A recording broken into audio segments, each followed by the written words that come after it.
Welcome to the Executive Coaching Podcast, where executive coach Alicia Cowan will discuss leadership topics and coaching solutions to tackle the most difficult problems that keep you from leading your team to success.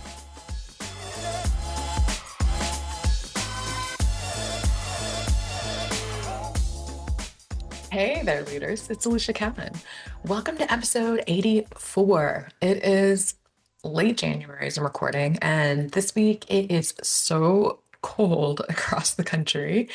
Even here in Florida, it's getting down into the 20s and 30s, which again, I don't even want to try to compare it because everybody else in the country seems to be freezing and in the negatives, and we'll still have a high of 60 or so today. But for us here in Florida, it's cold too. It's all relative, right? But this year's flying. As this goes live here in a couple weeks, it will be February, and I can't believe how fast this 2026 is already going. I want to say welcome to those of you who are listening for the first time, and for those of you coming back, welcome back. And also, I want to say a big welcome to some new clients that I recently signed on for really cool opportunities to work on some really big goals with them this year. So you know who you are, and I'm so glad to have you. And it's really exciting me to recently have some of you reach out and talk about your goals and about what you're going after this year. And really just this momentum is so fun to be surrounded by. And so that's what I want to talk about today. I want to talk about creating the leadership foundation that you need to create in 2026. I've still got that like New Year's energy around me, and I am half Chinese, and the Lunar New Year is right around the corner. This year is the year of the horse, and on the zodiac, Chinese zodiac, I am a horse sign. And this is also the year of the element sign is fire. And so this is the year of the fire horse. And so what that means with the Chinese zodiac, this only happens once every 60 years.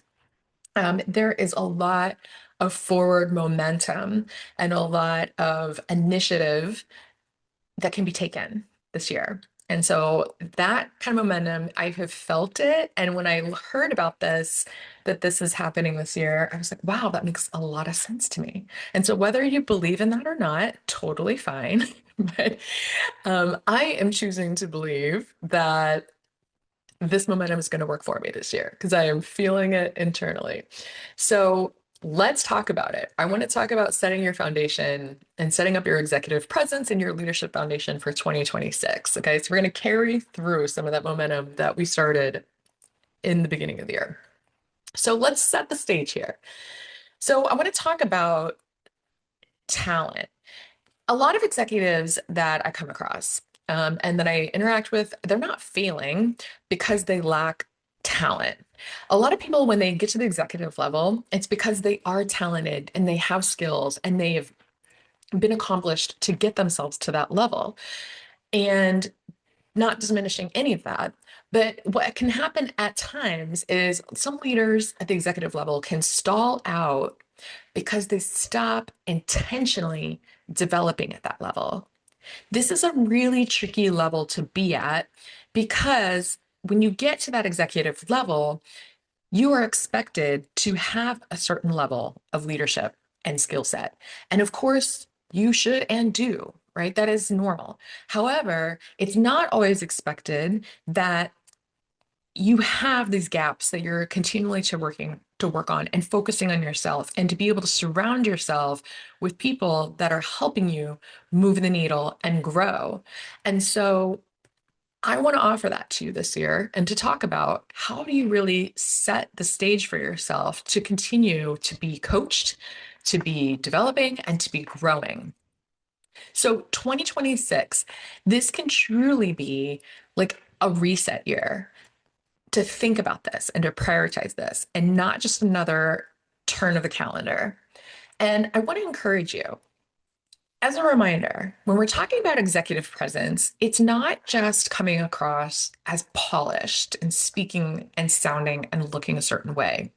It really comes down to components like decision making, your influence and the courage that you have as a leader. And so I want to introduce this kind of core question that we'll talk about today. So if you're not investing in your leadership right now, what is that actually costing you? And so, as a reminder, I want to reframe executive coaching and what we're talking about in this context of development and growth today. For me, I look at coaching for executives and the way that I like to approach it with my clients is coaching is not about remediation. I will always tell a client during a consult, I am not the coach that comes in and is assigned to a person, potentially by HR or by leadership for something that is going wrong, where somebody's underperforming and they're expected to get back up to a minimum expectation of performance. That's not the type of coach I am. There's lots of coaches, perhaps executive coaches that do that type of work. It's not the work I like to do. So I don't look at coaching as like a remediation type of thing for an underperformer. I look at it as coaching high performers at the executive level as an infrastructure for how do you help support someone with a bigger scope or a bigger span of control within the organization, meaning they're taking on more responsibility or more people or more departments, or right, how do they set themselves up to take on something more in terms of scope and responsibility, or setting up an infrastructure for higher visibility and or harder decisions. And so one of the most expensive choices that executive leaders can make is staying the same while their role continues to change. And so that's what we're going to talk about today. I want to talk about the real costs of not getting coaching and not developing and not growing. So let's dive into those. The first cost that I want to talk about, and potentially the most obvious, the number one thing is lost money and lost opportunity. And again, it is potentially the most glaringly obvious. However, it might be the most underestimated. Here's why. When you think about it, when you talk about what I mean by lost money, it's the lost promotions, it's the smaller raise or bonus, it's being told you are a solid, steady performer instead of being told you are next in line as a successor to a leadership role. It's potentially staying in a role longer than you want to or is necessary because you might be seen as steady and reliable, but you might not be positioned as scalable or strategic. And so when you're in the status quo like state, it can feel very comfortable and very safe, but quietly, it's expensive. And that quiet can be more dangerous than the comfort. So here's where I want to prompt you. And here's a question that maybe you can answer for yourself as you're reflecting. Where have I stalled professionally in the last 12 to 24 months? And are there any opportunities that maybe didn't materialize? So it could be the promotion, the role, the bigger bonus, the compensation, or the influence. And so, as a reflection point, just to think, if nothing changes this year, what could this cost me financially? All right. Again, that's the biggest one, maybe the most underestimated. We could probably stop here, but I won't. I'm gonna keep going. So, cost number two. This is one I see presented as a secondary, but it's unresolved team issues. So, a lot of times leaders will come to me and they're frustrated with something that's happening in terms of an unresolved personnel, or perhaps it's managing up, or perhaps it's the peer, but an unresolved issue that's happening with another person within the organization. And here's the thing, the avoidance of these conversations will always show up on the P&L eventually. Examples that leaders can be aware of, but don't necessarily always act on immediately is very stereotypically, I often hear the underperformer that everybody else seems to be compensating for on the team. Number two, it could be the toxic leader out there who delivers results, but potentially may destroy morale. So there's struggle between a culture fit, but also driving results and how you handle it. Sometimes it's compensation conversations that are brought to you that you keep postponing or avoiding. And lastly, just having conflict that's happening amongst the team members that you hope is just going to resolve itself and doesn't seem to. And so the impact of that, and what I see is over time, if left to be left alone, I guess is what I'm saying. Is here the impact can be that the engagement amongst the team can drop. The trust over time that this will be handled well starts to erode. High performers will get disengaged and leave. I actually worked with a leader on this exact issue where they were having somebody that was impacting the team and having high performers leave by the multiples. And then over time, as a leader, if left unresolved, your credibility starts to take the hit here. So here's the thing here. If your team doesn't trust you to handle the hard things, which all of these things can be very challenging, so definitely not dismissive that these aren't hard to deal with, but they stop bringing you the truth if they can't trust you to handle these difficult things. So, reflection point here. As an exercise, as you know, I like to give you some very tactical things to do. You can ask yourself and reflect, are there any team issues that I'm currently tolerating? Is there anybody that's carrying weight that should not be theirs? And is there anywhere where the trust might have started to erode on my team? And again, you may or may not be the cause of this. It might be somebody else on your team, but ultimately, as a leader, you might be responsible for taking the action in order to resolve some of the issues that exist out there. Okay. And so you have to reflect and say, well, like, what am I teaching my team by what I am allowing to occur? Okay. All right. So the next cost, personal stagnation and burnout. Now, this one can be very personal and often private. So this might look like I've talked to leaders at the executive level that are staying in roles that they secretly really resent, but they feel like they have golden handcuffs.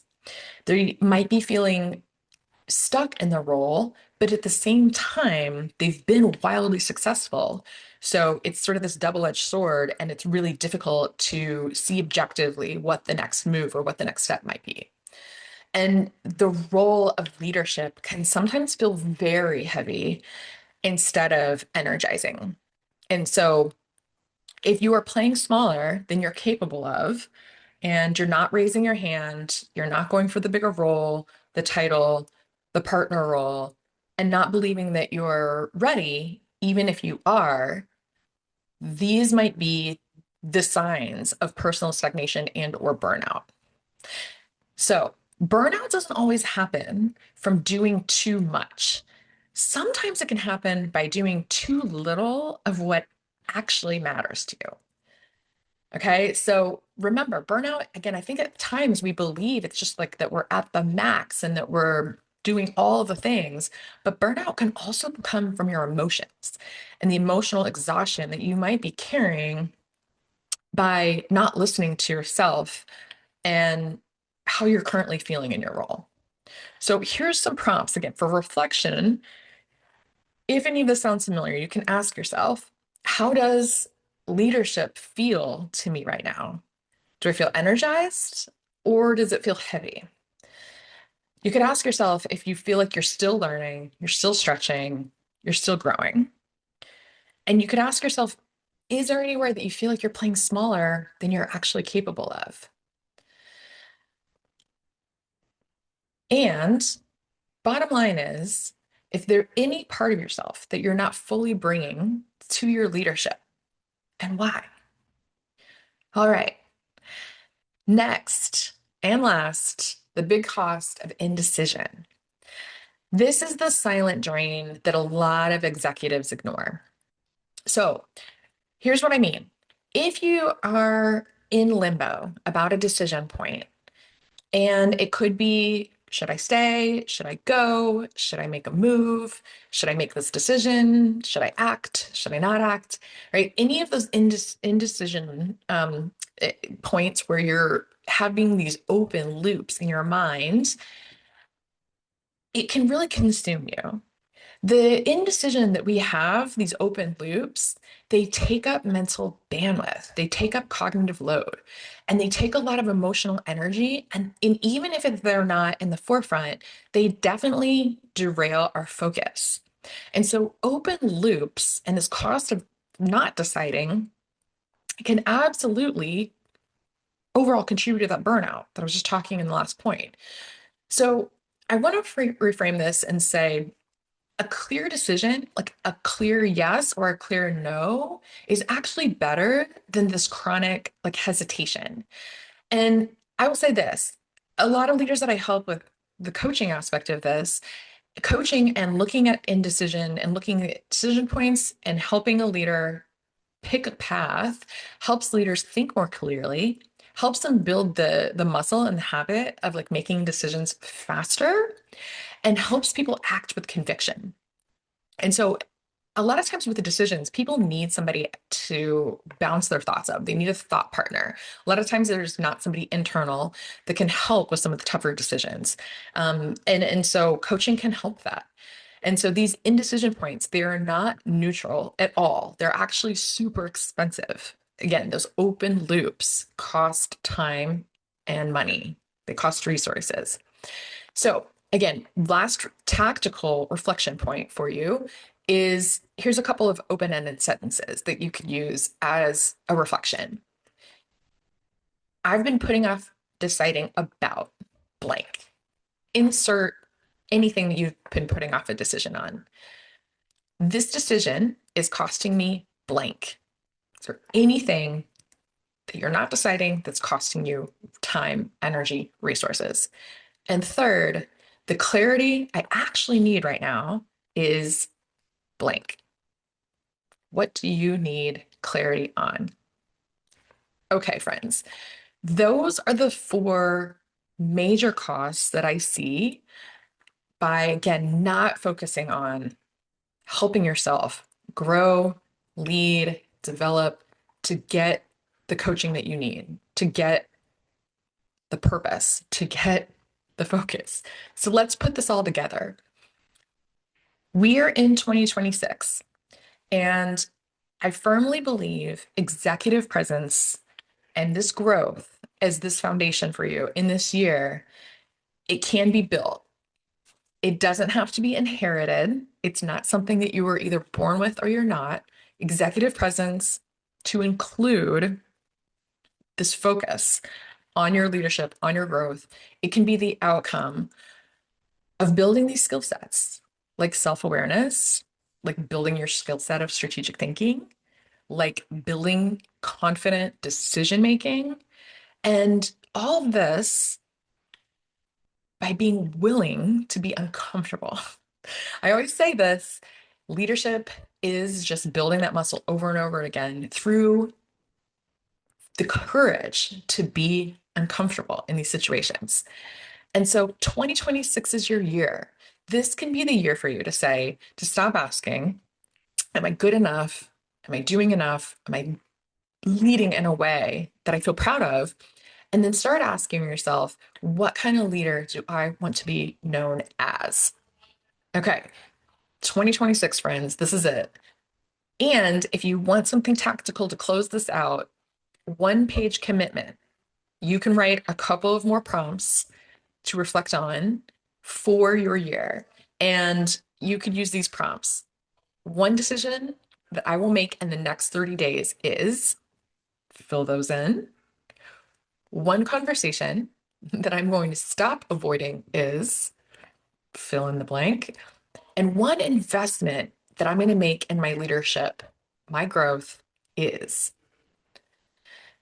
And so, friends, these tactical prompts that I've given you, can give you a little bit more clarity. They can give you a little bit more executive presence and will help you get more strategic about your plan for 2026 and start giving you clarity around what actions to take so that you can start getting some momentum.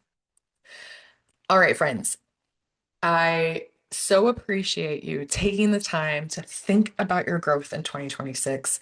I know when we started the year, I said in one of my first podcasts for the year, I don't believe in New Year's resolutions for myself. I think there's nothing wrong with them, but I like to use goals. And as I've been thinking and reflecting over 2026 and 2025 in January, I'm a firm believer it doesn't always have to be additive, right? You don't always have to be adding all these things. I think there's very helpful ways to subtract things. And I think this call to action that I have for you is to subtract some of these things that are heavy and weighty. And again, this indecision or these things you're avoiding, those are things that you can purge in 2026. So these reflective questions that you can close with, is there anything that you're tolerating right now and what it may be costing you that you can shed? If there's anywhere you're avoiding your own growth that you can shed that avoidance. And if you could change the way that you invested in yourself, the way you invest in your team and your company, what would that look like? All right, here we go, friends. So these are the costs of, again, staying the same, not changing in 2026. And again, not meant to feel like additive and like another thing you've got to put on your plate, but more so I want you, hopefully you can use some of these ideas to feel lighter, to feel like I can move forward. I can shed some of these things that I have been avoiding in a way that feels good to me. And as always, friends, I am here to help you. Again, I have heard from some of you in the past couple of weeks that have some really big goals for yourself this year, and some of you you're not even sure what those goals are yet, but you're feeling that momentum and you're feeling the growth. And as clients, I am so happy to support you with this growth. If executive presence and building your leadership foundation is something you want to work on for 2026, do not hesitate to reach out. We can set up a call. We can talk about what you're going through, and I am so happy to hear all the things and talk about how we could potentially work together. You can reach out to me on my website. It's EliciaCowanCoaching.com. It's ElisiaKeown coaching.com. And I would love to hear from you. Thank you all for listening, and I will talk to you next time. Stay warm, friends. Bye.